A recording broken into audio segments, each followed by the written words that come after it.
Study IQ IAS, अब तैयारी हुई अफोर्डेबल।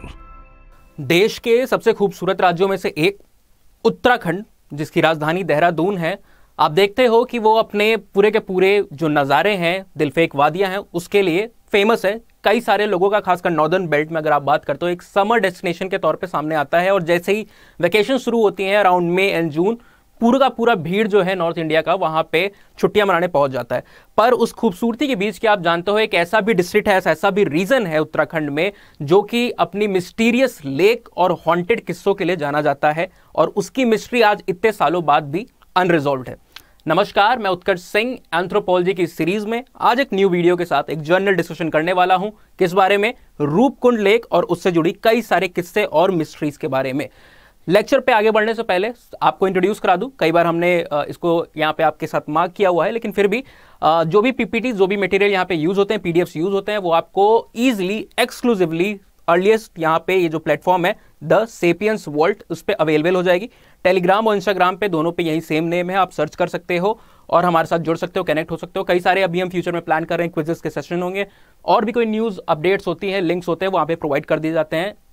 ऑफ एनी, आप अगर ट्राइबल की एंथ्रोपोलॉजी की बात करते हो या किसी आर्कियोलॉजिकल फाइंडिंग बात करते हो या फिर इन जर्नल भी अगर कोई कन्वीनियंट टू, या फिर आप कह सकते हो जुड़ी हुई यूपीएससी से, वो सारी न्यूज़ आपको वहाँ पे मिल सकती है, मिल जाएंगी। तो अब हम टाइम वेस्ट नहीं करते हैं, इस जर्नी पे निकलते हैं, रूपकुंड की मिस्ट्री को समझते हैं। ये आप देख रहे हो उत्तराखंड का नक्शा आपके सामने, यहाँ पे आप बैक बोर्ड पे देख पा रहे हो। अगर आप चाहो तो पॉज करके इसको जूम करके देख सकते हो। उत्तराखंड का जो रीजन है, आई थिंक 12 to 13, यहाँ पे 12 to 13 डिस्ट्रिक्ट्स में बटा हुआ है।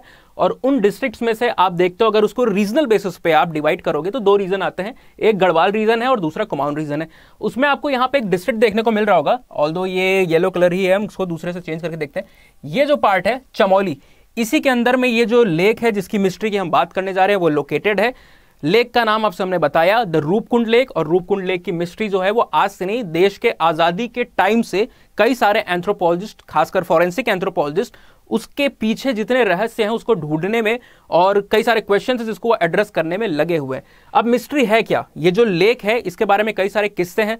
आप देखते हो कि पूरा का पूरा जो, क्योंकि ये जो लोकेटेड है, ये आप बात करो रूपकुंड लेक, इसकी अगर आप लोकेशन की बात करो, एक इमेज आपको दिखाते हैं। ये जो आपको इमेज दिख रही है, ये रूपकुंड लेक की है। कई सारे टूरिस्ट भी, क्योंकि ये इतना हॉन्टेड और इतना मिस्टीरियस बोला जाता है, इसलिए स्टेट टूरिज्म ने भी इसको एज ए स्ट्रैटेजी यूज करके एक प्लेस ऑफ इंटरेस्ट बनाया, जिसकी वजह से सारे के सारे लोग यहां पर जाना चाहते हैं, इसे देखना चाहते हैं।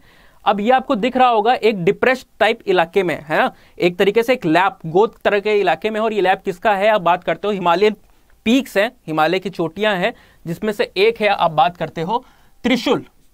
ठीक है, ये इसी रीजन में पाया जाता है त्रिशूल। ये 3 पीक्स, अलग पीक्स का एक ग्रुप है और इसको नाम इसलिए ऐसा दिया गया है क्योंकि शिव जी का जो ट्राइडेंट है या फिर त्रिशूल है, उसके आकार से, उसकी आकृति से काफी इसके बीच में एक सिमिलैरिटी है दोनों के बीच में। और उसी के बीच में, उसकी लैप में, उसकी गोद में ये रूपकुंड लेक आपको यहाँ पे जो है वो देखने को मिल रही है। ठीक है, सर्दियों में, क्योंकि बहुत हाई ऑल्टीट्यूड है, ऑल्टीट्यूड इसका जो आपको यहाँ पे देखने को मिलेगा ये इतना ज्यादा है कि यहाँ पूरे के पूरे समय में आपको ठंड में ये पूरा जमा हुआ देखने को मिलता है। ठीक है, अगर आप एग्जैक्ट बात करें तो अराउंड ये 16,000 के ऊपर, 16,300 to 16,500 feet, that will be summed up around 5,000 something metres में अगर आप बात करते हो, तो उतनी ऊंचाई पे है। जाहिर सी बात है ठंड काफी होगी, उत्तराखंड का राज्य है, हिमालय का जो पर्वतीय रीजन है, यहाँ पे त्रिशूल की जो पीक्स है उसके बीच में लोकेटेड होने के कारण पूरी के पूरे साल मोस्टली ये जमा हुआ रहता है। ठीक है, फ्रोजन स्टेट में रहता है, हमेशा यहाँ पे बर्फ जमी रहती है। और उस समय जिस हम स्कल्स की बात कर रहे हैं, ये जाना इसलिए जाता है क्योंकि पूरा का पूरा जो ये लेक है, एक टाइम पे कई सारे इंडिविजुअल्स के स्कल से भरा हुआ होता था। आज की डेट में अगर आप बात करते हो तो कई लोग फॉर रिसर्च पर्पस, कई लोग अपने और इंटरेस्ट के कारण सालों से उन स्कल्स को उठा के ले जा रहे हैं। तो आज उतनी फ्रीक्वेंसी के साथ आपको नहीं देखने को मिलता है। 10 टाइम्स नंबर जो है वो रिड्यूस हो चुका होगा अब तक, या फिर शायद उससे भी ज्यादा। लेकिन एक समय पूरा का पूरा इसके जो एजेस आप देख रहे हो, यहाँ पे आपको ठंडियों में तो ऑफकोर्स वो सबमर्ज रहते थे, बर्फ जमी रहती थी, पर जैसे ही पीक वार्मथ वहां पे रिसीव होती थी, जो पीक समर के मंथ होते थे, वहां पे जब आइस पिघलना शुरू करती थी, मेल्टिंग जब होती थी, तो आपको जो बोन्स है वो ऊपर आते हुए सरफेस के देखने को मिल जाते थे। कई सारे रिसर्च एक्सपेडिशन हुए, खासकर 2003 में एक एक्सपेडिशन वहां पे होता है, नेशनल जियोग्राफिक वाले करवाते हैं। ठीक है, एक फाइंडिंग होती है 70s के दशक में आई होती है, उसी फाइंडिंग्स की टीम जो होती है वो एक तरीके से एक लेटर भेजती है और रिक्वेस्ट करती है कई सारी टीम्स को कि आप यहाँ पे एक्सपेडिशन करो। उसमें से एक मेंबर जो होता है नेशनल ज्योग्राफिक के पास इस बात को ले जाता है। नेशनल ज्योग्राफिक के जो मेंबर्स होते हैं या फिर जो अलाइज होते हैं वो इस बात से कन्विंस होते हैं और वो भी यहाँ पे ले जाते हैं पूरी की पूरी टीम को और रिकॉर्ड एक डॉक्यूमेंट्री टाइप की यहाँ पे फिल्म करते हैं, इसके रहस्य को जानना चाहते हैं। उनमें से एक इंडिविजुअल, एक सज्जन जो थे, जब जिस समय वो इस चीज को देख रहे थे तो वो देखते हैं कि एक स्केलेटन के साथ उनको कुछ चमकती हुई एक तरीके से सॉफ्ट सी चीज दिखती है। ठीक है, तो पहले तो सोचते हैं यार कुछ होगा, वो उतना ध्यान नहीं देते हैं, पर जब वो उठा के उसको देखते हैं, बारीकी से उसको एग्जामिन करते हैं तो उनको पता चलता है कि वो ह्यूमन की जो आप कह सकते हो बोन्स है उसके साथ फ्लैश लगा हुआ है। ठीक है, क्योंकि ये इतने हाई ऑल्टीट्यूड पे है, टेम्परेचर हमेशा लो ही रहता है, फ्रोजन कंडीशन में रहता है, इसलिए एक प्रिजर्व फॉर्म में कई सारे रिमेन्स वहां पे आपको देखने को मिल जाएंगे। फ्लैश के जो पार्ट्स हैं कई सारे वो भी अभी तक वहां पे देखने को आपको मिल जाते हैं, इस स्टेट में है। ऑल्दो ये बहुत कम आपको जो स्कल्स मिलेंगे वहां पे या फिर जो बोन्स मिलेंगे उनमें ये चीज देखने को मिलती है, क्योंकि इतने ज्यादा साल तक, इतने ज्यादा समय तक ये चीज वहां पे नहीं रह सकती है प्रिजर्व फॉर्म में। ठीक है, डीके हो जाता है, लेकिन सिर्फ इतनी हाइट होने की वजह से वो सारी चीज आपको देखने को मिल रही है। बाकी भी कई सारी टीम्स गई हैं और इसके अराउंड कई सारी स्टोरीज या फिर आप कह सकते हो किंवदंतियां, किससे, कहानी, लेजेंड्स, मिथ्स घूमते रहते हैं कि ये रीजन क्या है, कहां से आए।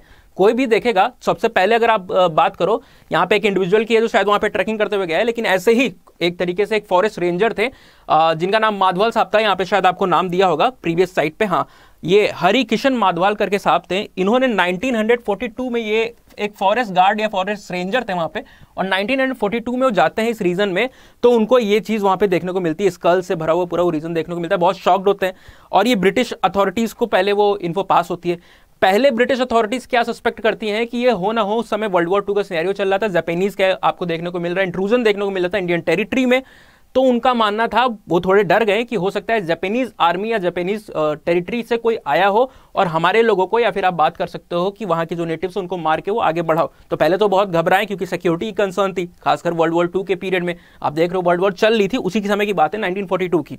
लेकिन बाद में जब वो उसको देखते हैं, एग्जामिन करते हैं, बाकी लोग भी उसको पास से एक तरीके से बारीक नजर से उसको देखना शुरू करते हैं, तो उन्हें समझ में आता है कि भैया ये अभी साल 2 साल का नहीं, ये तो कम से कम 50-100 साल का पुराना आपको देखने को मिल रहा है कि जो बोन्स है वहां पे रिकवर्ड हुई है वो उतनी पुरानी उसकी एंटिक्विटी देखने को मिल रही है। ऑल्दो रिसर्च से तो पता चलता है कि वो 50-100 छोड़िए, वो हजारों साल पुरानी कई सारी वहां पे स्कल्स और बोन्स जो है वहां पे देखने को मिल रहे हैं। तो ये टेंशन तो उनकी जाती है, लेकिन जब वो लोगों से पता लगाते हैं तो कई सारे रिसर्च का जो पीरियड होता है, खासकर लखनऊ यूनिवर्सिटी की जो सीट होती है, और भी कई सारे एंथ्रोपोलॉजिस्ट होते हैं थ्रू आउट इंडिया, है ना, ANSI आप कहते हो उसको, ठीक है, क्योंकि ASI आर्कियोलॉजिकल सर्वे के लिए भी यूज होता है। तो ANSI जो है आपका एंथ्रोपोलॉजिकल सर्वे ऑफ इंडिया, उसका भी विशेष रुझान इसकी तरफ जाता है, कई सारे लोगों को भेजता है फ्रॉम द ईयर 1950 ऑनवर्ड्स। इस समय आपको हमने एंथ्रोपोलॉजी के सेशन में शायद बताया था कि BS गुहा साहब जो थे वो डायरेक्टर हुआ करते थे, पहले डायरेक्टर थे जब इसका फॉर्मेशन हुआ था, और साथ ही साथ वेरियर एल्विन, आपने अगर नाम याद हो, हमने एक लेक्चर लिया था कि angel of tribals, Indian tribals के ऊपर एक सीरीज में, इसी सीरीज में आपको एक वीडियो बनाया होता, उसमें आपको मिल जाएगा। तो वो उस समय डिप्टी डायरेक्टर थे, किसके, ANSI के। तो ANSI भी कई सारे लोगों को भेज रहा था। और एंथ्रोपोलॉजिस्ट का तो काम ही होता है, वो हर तरीके से होलिस्टिक वे में किसी चीज को जानना चाहती है। ठीक है, सिर्फ साइंटिफिक वे नहीं चलेगा, सिर्फ किस्से कहानियां नहीं चलेगा, सिर्फ सोशल एस्पेक्ट नहीं चलेगा, सिर्फ साइकोलॉजिकल डायमेंशन नहीं चलेगा, इन सबको आप साथ में मिलाओ तो वो एंथ्रोपोलॉजिकल अप्रोच एक तरीके से होलिस्टिक फॉर्म में किसी भी चीज को जानना या समझना चाहती है। तो शुरुआत उन्होंने की नेटिव से पूछ के। अब नेटिव से पूछ करो तो 10 मुंह, अगर 10 मुंह है तो 10 बातें आपको सामने देखने को मिल रही है।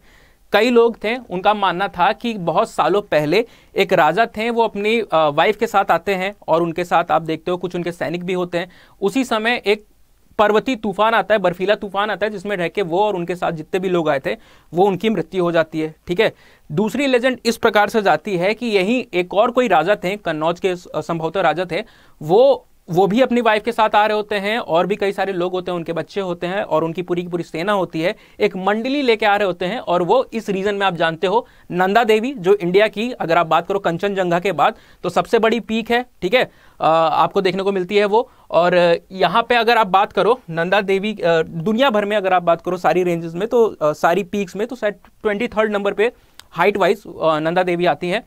तो वो नंदा देवी का जो कल्ट है काफी चलता है उत्तराखंड के रीजन में। सिर्फ वो एक तरीके से पीक नहीं है, एक गॉडेस के तौर पे उनका कल्चर वहां पे सेलिब्रेट होता है, लोग उनकी पूजा करते हैं, आराधना करते हैं और बहुत ही ज्यादा एक तरीके से डिवोशनल फ्रंट पे उनके साथ जुड़े हुए होते हैं। तो लोगों का मानना था कि किंग जो थे, जो राजा थे, वो अपनी वाइफ और बाकी लोग जो टुकड़ी लेके वो आ रहे थे पूरे मनोरंजन का संसाधन लेके, वो नंदा देवी के दर्शन करने आ रहे थे, ठीक है। लेकिन दर्शन करने आ रहे थे तो अपने साथ पूरा ढोल मंजीरा एक तरीके से काफी सारी चीज ले आ रहे थे, लाव लश्कर के साथ आ रहे थे, अपनी वो एक तरीके से रिचनेस दिखाना चाह रहे हो कि हम, मेरे पास कितनी शोहरत है, या फिर आप शोहरत नहीं, आप कहोगे मैं एक तरीके से कितना फुलफिल्ड मैन हूँ, फुलफिल्ड पर्सन हूँ, मेरे पास कितने सारे मटेरियल चीजें हैं।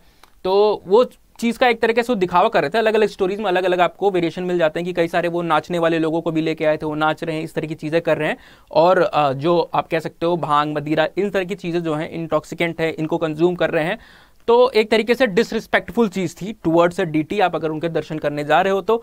और लोगों का मानना है, जो नेटिव्स है वहां का, उनका मानना है कि इसी चीज से कुपित होकर या फिर एंग्री होकर के जो गॉडेस हैं यानी कि नंदा देवी, उन्होंने एक हेल स्टॉर्म क्रिएट किया जो कि इन सबके सर पे गिरता है और सबके सब वहीं पे उन सबकी मृत्यु हो जाती है। ये थी दूसरी स्टोरी। तीसरी स्टोरी इस तरीके से कहती है कि कोई एक एंशिएंट वायरस रहा होगा या बैक्टीरिया रहा होगा एक जिसने पूरी तरीके से पेंडेमिक टाइप की सिचुएशन क्रिएट कर दी होगी, और लोग वहां पे पूरे के पूरे उस रीजन में जो लोग रहे होंगे उनको वहां पे भेजा गया होगा ताकि भैया आप यहाँ पे रहोगे तो हमारी जो बाकी जनता है उसको भी आप एक तरीके से इन्फेक्ट करोगे, इसलिए आप उधर चले जाओ, दूसरे रीजन में चले जाओ। तो वो हो सकता है कि थोड़े इस रीजन में लेक के किनारे वो रह रहे हो और एक साथ वो सारे के सारे इन्फेक्टेड लोग अंत में मर गए हो। इस थ्योरी को ऑल्दो बाद में रिसर्चर्स जो हैं वो डिस्क्रेडिट करती हैं, उनका मानना है कि ऐसा नहीं हुआ होगा। कुछ और हैं जिन्होंने कहा होगा कि एक एंशिएंट ग्रेवयार्ड की तरह होगा, ठीक है, जहां लोग आके सारे लोगों को मारे, पर वहां पे आपको ब्यूरियल देखने को नहीं मिलता है। ग्रेवयार्ड का क्या खासियत है, वहां पे ब्यूरियल होता है, कोई पैटर्न होता है जिसमें लाशें रखी जाती हैं, लाशें दबाई जाती हैं या फिर दफन की जाती हैं। वहां पे आपको पैटर्न देखने को नहीं मिल रहा है, रैंडम वे में वो सारी चीजें की गई है। तो ब्यूरियल वाली थ्योरी पे भी कुछ लोग मानते हैं, कुछ लोग उसको नहीं मानते हैं। कुछ लोग का कहना है कि ये रिचुअल सुसाइड है ना, एक तरीके से किसी अनुष्ठान के तौर पे लोगों ने आत्महत्या यहाँ पे की हुई है। हो सकता है किसी मन्नत को मांगा हो उसके फुलफिलमेंट के लिए, या फिर किसी और कल्ट में ब्लैक मैजिक या किसी भी तरह के मैजिक से जोड़ के कई लोग इसको थ्योरीज बताते हैं। तो इस तरह के कई सारे काफी किस्से हैं, पर साइंस तो ऐसी बातों पे नहीं, जाहिर सी बात है विश्वास करने वाली वो सुनेगी तो सबकी, खासकर एंथ्रोपोलॉजिस्ट सुनेंगे तो सबकी, पर वो बात फाइनली कंक्लूड किस चीज से करेंगे जब उसका एक रिसर्च ओरिएंटेशन या फिर रेशनल प्रॉपर बनेगा।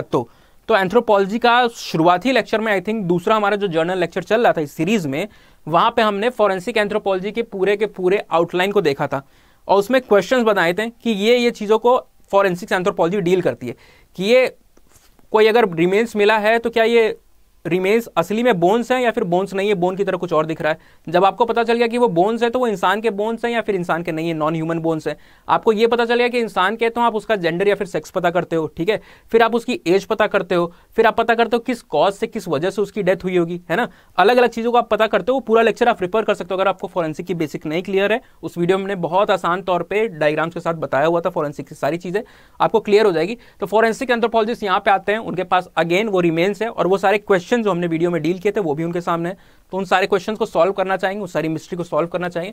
तो कई सारी रिसर्चेस होती हैं अलग अलग टाइम पे, 70s में भी हो रही हैं, उसके बाद भी हो रही हैं और लगातार हो रही है, पर कोई कंक्लूजन पे नहीं आ पा रहे। इसी तरह की अलग अलग थ्योरीज, जैसे हमने बताई कि पेंडेमिक वाली थ्योरी है, एंशिएंट ग्रेवयार्ड वाली थ्योरी हो सकती है, ठीक है, उसके साथ साथ एक कह सकते हो आप ब्यूरियल की थ्योरी है, या फिर रिचुअलिस्टिक जो आपकी सुसाइड की थ्योरी है वो भी आपको सामने आते देखती है, मिलती है, पर इसका कोई कंक्रीट बेसिस नहीं फॉर्म हो रहा है। 2003 में इन लोग ने, जब नेशनल ज्योग्राफिक वालों ने इस पर एक डॉक्यूमेंट्री वर्क किया और एक्सटेंडेड वर्क जब किया, तो ये दुनिया की नजर में और आपको उभरता हुआ देखने को मिलता है। उसके कुछ सालों बाद, अगले दशक में आप देखते हो एक रिसर्च एक्सपेडिशन होता है जिसमें ऑक्सफोर्ड की भी टीम आती है, अलग अलग यूनिवर्सिटियों के अलग अलग मेंबर्स होते हैं, दुनिया भर के लोग होते हैं, इंडिया के भी कई सारे एंथ्रोपोलॉजिस्ट, फॉरेंसिक एंथ्रोपोलॉजिस्ट और बाकी आप जिसकी बात करते हो पेलियोंटोलॉजिस्ट, वो सारे लोग आपको उस टीम में कई लोगों का आपको कंट्रीब्यूशन देखने को मिलता है जो डायरेक्ट तौर से उसके साथ थे या फिर एसोसिएटेड थे उनकी रिसर्च या फिर फाइंडिंग्स के साथ। वो लोग जब इन सारी चीजों को, आप देख रहे हो किस तरीके से ये स्कल्स आपको देखने को मिल रही है, ठीक है, इस चीज पे जब वो पूरा रिसर्च करते हैं, और वो ये आप बात कर रहे हो यहाँ पे एक या दो इंसान की नहीं है, ऑफकोर्स जो स्केलेटन रिमेन्स है वो इधर उधर बिखरे पड़े हैं, ठीक है, तो किसी का एक स्कल यहाँ पे, किसी का दूसरा स्कल वहां पे, एक हाथ की बोन यहाँ पे, दूसरी पैर की बोन यहाँ है, तो एग्जैक्टली लोगों को नहीं पता। और कई सारे लोग हमने बताया कि उठा के भी ले जाते हैं, ठीक है, कुछ लोग रिसर्च के पर्पज से, कुछ लोग ऐसे ही उठा के ले जाते हैं वही कि कुछ आपको ऐसा मिला है, आप कह सकते हो मैजिक या फिर किसी रिलीजियस कल्ट के साथ एसोसिएट करके लोग देखते हैं, इसलिए भी उठा ले जाते हैं। तो लोगों का मानना है कि जब पहली बार देखा गया था अराउंड 1940s 50s 60s, तो उस समय लोग कहते हैं कि 1000 से भी ज्यादा इंडिविजुअल के यहाँ पे बोन्स स्केलेटन रिमेन्स थे, ठीक है। पर अभी जो लेटेस्ट आप कहते हो रिसर्चर्स वो कहती हैं अर्लीस्ट फेज में यहाँ पे 600 से 900 लोग के आसपास की रही होंगी स्केलेटन रिमेन्स। अब तो उससे भी कम आपको देखने को मिल रहा है, क्योंकि लगातार तौर से ये डिप्लीट हो रहा है, प्रोटेक्टेड साइट की तरह नहीं है। ऑल्दो यहाँ के लोग जो हैं और कई सारे एंथ्रोपोलॉजिस्ट, उनकी मांग है कि इस चीज़ को प्रोटेक्ट करो, नहीं तो ऐसे एक दिन ये कुछ बचेगा ही नहीं। यहाँ पे जो मिस्ट्री है इसकी वो ऐसे ही खत्म हो जाएगी, क्योंकि लोग ही सारे के सारी चीज़ों को उठा ले जाएंगे, जितने भी उनको वहाँ पे हाथ आते रहेंगे, जितने मिलते रहेंगे। ठीक है, तो यहाँ पे आप देखते हो एक रिसर्च होती है, अलग अलग मल्टी रीजनल, उसमें एंथ्रोपोलॉजिस्ट रहते हैं, पेलेंटोलॉजिस्ट रहते हैं, और भी कई सारे लोग होते हैं, स्कॉलर्स होते हैं। रिसर्च की जब फाइंडिंग आती है तो बहुत इंटरेस्टिंग रहता है। जो अलग अलग थ्योरीज होती हैं कि ये सारे लोग भगवान का प्रकोप है या फिर कोई वायरस है, ऐसी चीज़ें आपको जो बता रहे होते हैं, या फिर बताते हैं कि एक कोई किसी जगह की आर्मी आ रही होती है, इंक्रोच कर रही होती है, वो यहाँ पे रह के मर जाती है। ये सारी चीज़ें गलत साबित हो जाती हैं। क्यों? क्योंकि इससे कई सारे इंपॉर्टेंट कंक्लूजन आते हैं जो रिसर्च होती है। सबसे पहला तो ये, वो जो सैंपल इतने सारे लोगों का रहता है, उसमें से ये लोग लगभग 38 इंडिविजुअल्स का सैंपल कलेक्ट करके ले गए होते हैं, ठीक है, जो ऑक्सफोर्ड की और बाकी जगहों की टीम होती है। उसको एनालाइज करने के बाद वो इस कंक्लूजन पे आते हैं कि इस 38 में से आपको जो 15 देखने को मिल रही है वो फीमेल है, ठीक है। और उसमें से भी आप बात करते हो तो सारे के सारे एक ही जगह के नहीं है, और खासकर सारे के सारे भारतीय भी नहीं है। और भारतीय नहीं है तो समझ में आता है, हो सकता है नेपाल के हो सकता है भूटान के हो सकता है अगल बगल के कोई रीजन हो उसके हो। पर आपको देखने को मिलता है अगल बगल तो छोड़िए, दुनिया भर के अलग अलग जगह से उनकी आप एफिनिटी, जो जेनेटिक रिसर्च है वो बता रही है कि वो भारत के नहीं, दूसरे भी जगहों के आपके वहाँ पे आइडेंटिटी आपको देखने को मिल रही है। सबसे पहला 38 में से 23 होते हैं वो साउथ एशियन है, जिसमें से कई इंडियन ऑफकोर्स आपको देखने को मिलेंगे, साउथ एशियन आपको देखने को मिलते हैं। एक जो है उसमें से साउथ ईस्ट एशियन है, जिसकी चाइना के रीजन के साथ एफिनिटी बताने को देखने को मिलती है। यहां तक तो सब ठीक था कि ठीक है, एशिया में बात चल रही है। दिक्कत की या फिर एक सरप्राइज कब सामने आता है, जब ये बाकी 14 की जेनेटिक रिपोर्ट आती है और बताया जाता है कि ईस्टर्न मेडिटेरियन रीजन की है ना, मेडिटेरेनियन रीजन के। अब इस समय और लोग दंग हो जाते हैं कि भाई मेडिटेरेनियन रीजन के इस जगह पे कैसे आए, और वो एशियन स्टॉक के साथ मिलकर एक ही जगह पे यहीं पे क्यों उनके आपको रिमेज देखने को मिल रहे हैं। फिर एक और क्वेश्चन होता है कि क्या ये सब के सब एक ही समय पे मरे हैं, तो इसका भी जेनेटिक रिसर्च आंसर देती है कि भैया एक समय पे तो छोड़ो, ये लोग हजार साल का भी डिफरेंस है। कुछ आपको देखने को मिल रहा है, जो अर्लीस्ट आपको देखने को मिलेंगे मरे हैं वो 850 सीई के आसपास के हैं, ठीक है, plus minus 30 years. Carbon dating जब की गई तो पता चलता है 850 सीई एडी के आसपास के हैं। यानी कि अगर आप आज के टर्म, उस समय के टर्म में बात करते हो तो वहां से लगभग 1200-1300 साल पुराने उनकी एफिनिटी आपको देखने को मिलती है। और लेटेस्ट जो है वो तो आपको लगभग 200-300 साल, अंग्रेजों के आने से लगभग 100 साल 200 साल जब अंग्रेज आए उसी समय आपको देखने को मिल रहा है। कुछ 17-18 सेंचुरी के भी आपको देखने को मिल रहे हैं। तो लेटेस्ट तो उतने हैं, तो डिफरेंस जो है कुछ कुछ स्केलेटन रिमेन्स के बीच में वो 1000 साल या 1200 साल का भी है।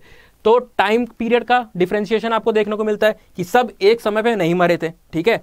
दूसरा आपको पता चलता है कंक्लूजन कि सब एक रीजन के नहीं थे, अलग अलग कॉन्टिनेंट के थे, अलग अलग एथनिसिटी के थे, ठीक है। एथनिसिटी भी यानी आप कह सकते हो, अगर रेशियल स्टॉक की तरह से उनको समझो तो अलग अलग रेसेस के थे। ये सारी चीज़ उनको समझ में आती है। एक और खास फीचर जो होता है, जो एक स्टोरी, जो नंदा देवी वाली स्टोरीज थी उसके साथ आप जोड़ के देख सकते हो कि जो लोग बताते हैं कि नंदा देवी की वजह से उनके प्रकोप से एक सारे मरे हैं, वो बताते हैं कि हेल स्टॉर्म उनके सर पे गिरे होंगे, है ना, एक तरीके से पत्थर के आकार की चीजें गिरी होंगी और वो उनके सर पे गिरी, जिससे उनकी मृत्यु हो गई, ठीक है। अब आपको देखने को क्या मिलता है, उससे पहले आप देख लो, ये नंदा देवी का जो कल्ट है वहाँ पे, जो देवी की तरह एक दर्जा वहाँ पे है, उनको मानते हैं, श्रद्धालु दर्शन करने भी आते हैं वहाँ पे। ये उनकी एक तरीके से इमेज है जो बना के वहाँ पे पूजा की जाती है। और यहाँ पे त्रिशूल की जो आपसे हमने बात की है, देख रहे हो आप, है ना, इस आकार में आपको देखने को मिल रहा है। या फिर अगर आप इसको ऐसे कर लो, इधर से इसको यूं करके, तो आपको ये एक पीक, ये दो पीक, ये तीन, ये त्रिशूल के आकार में आपको देखने को मिल रहा है। अगर दूसरे कलर से आपको दिखाएं तो इसीलिए इसका नाम आपको त्रिशूल देखने को मिलता है, ठीक है। ये खासियत है इसकी। तो ये दोनों का आपने इमेज देख लिया। अब हम जिस चीज की बात कर रहे हैं कि सर के ऊपर निशान मिले, जो कहानियां बताती हैं नंदा देवी की कि हेल स्टॉर्म आए होंगे, इस वजह से उनके सर पे वो पड़े, वैसे चीजें आपको इन बोन्स में देखने को मिलती हैं। इस तरीके से उनके पीछे जो ऑक्सीपिटल रीजन आप कह सकते हो, सर का पिछला हिस्सा जो है, उस पर ये निशान है, ठीक है। अब नंदा देवी वाली स्टोरी भी यही कहती है, दोनों के बीच में एक सेम चीज आपको देखने को मिलती है। क्वेश्चन ये आता है कि अगर ये हेल स्टॉर्म आए भी और ये स्टोरी या तो सच्ची है या नहीं सच्ची, उस पर कोई नहीं बात कर रहा है। क्वेश्चन ये आता है कि जब इन लोग ने बचना चाहे होंगे, हेल स्टॉर्म उनके सर पे गिर रहा होगा, वो उससे बचना चाहे होंगे तो उन्होंने अपना हाथ ऊपर किया होगा बचाने के लिए खुद को, ठीक है, शोल्डर्स अप किए होंगे, इधर उधर भागे होंगे, लेकिन आपको जो ये जख्म के निशान है या फिर आप कह सकते हो जो मार्क्स हैं इस तरीके के, वो उनके सिर्फ हेड वाले रीजन पे आपको देखने को मिलने हैं, खास करके मोस्टली ज्यादातर के ऑसिपिटल रीजन पे, हाथ पे भी नहीं देखने को मिलने हैं। हाथ से बचाने का ट्राई किया होते तो हाथ पे होते हैं, ठीक है, डेंट्स पड़े होते हैं, डिप्रेशन होता, वहां भी देखने को नहीं मिले, शोल्डर्स पे भी नहीं देखने को मिल रहे। तो इस तरीके से आप देखते हो कि इतना जेनेटिक रिसर्च के बाद भी 2 से 3 क्वेश्चन आपको अभी देखने को मिल रहे हैं। एक तो पहला क्वेश्चन, अलग अलग समय पे सबके सब उसी रीजन में क्यों गए, रूपकुंड का जो ये झील है उसी रीजन में सारे के सारे लोग क्यों करने गए। कोई आपको देखने को मिल रहा है 850 सीई में वहां पे पहुंच चुका है, ठीक है, जब आप कह रहे हो कि मुगल्स भी नहीं आया, दिल्ली सल्तनत भी नहीं शुरू हुई आपकी, तब भी कुछ लोग वहां पे, कुछ लोग 12वीं-13वीं शताब्दी में आपको देखने को वहां पे जाते हुए देखने को मिल रहे हैं, और कुछ लोग वहां पे 18वीं शताब्दी तक भी जाने को देखने को मिल रहे हैं। तो ऐसी क्या चीज है, कई सारे लोग कहते हैं क्योंकि यहाँ पे तीर्थ का जो कल्चर है, एक तरीके से वहां तीर्थ आज की डेट में देखा जाता है, कई लोग श्रद्धालु मनाते हैं, वो भी शुरू हुआ अगर तो 15वीं सेंचुरी के आसपास मिला। लेकिन आपको फॉसिल्स कब के मिल रहे हैं, सॉरी जो आपको स्केलेटन्स मिल रहे हैं वो कब के मिल रहे हैं, वो 8वीं शताब्दी में भी है, 12वीं शताब्दी में भी है। तो ये वाली भी चीज लोगों को नहीं समझ में आ रही है आज की डेट तक, इतनी सारी जेनेटिक रिसर्च के बाद।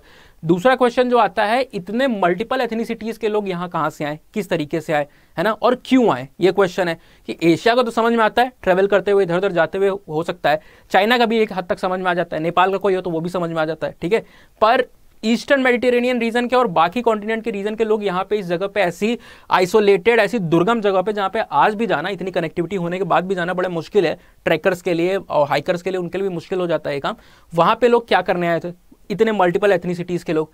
तीसरा सवाल, ये लास्ट वाला जो हमने देखा कि उनके हेड रीजन पे वो मार्क्स बने हुए हैं, वो आपको देखने को मिलता है, पर बाकी बॉडी पे वैसे आप कह सकते हो मार्क्स या फिर इंजरीज क्यों नहीं देखने को मिल रही। तो कई सारी मिस्ट्रीज हैं जो अभी तक बनी हुई हैं, रूपकुंड के साथ एसोसिएटेड हैं, और टाइम ही बताएगा कि ये कब सॉल्व होंगी। इस पे एक तरीके से आप देख रहे हो कई सारे लोग यहाँ से उठा के भी ले जा रहे हैं, तो कई सारे एंथ्रोपोलॉजिस्ट और बाकी नेटिव्स का तो सबसे पहली मांग यही है कि भैया पहले उस जगह को बचा लो, ठीक है, प्रिजर्व कर लो, ताकि कम से कम चीजें तो ना वहां से उठाई जाएं, वहां पे जो रिमेन्स है वो तो रहें, कम से कम उसकी हेरिटेज बनी रहे। तो रूपकुंड की मिस्ट्री तो अभी नहीं सॉल्व हो पाई, पर हम किसी और मिस्ट्री, किसी और लेक्चर में, किसी और इंटरेस्टिंग टॉपिक के साथ जरूर आपके सामने लौटेंगे। Till then, thank you and have a nice day. Study IQ IAS अब तैयारी हुई अफोर्डेबल।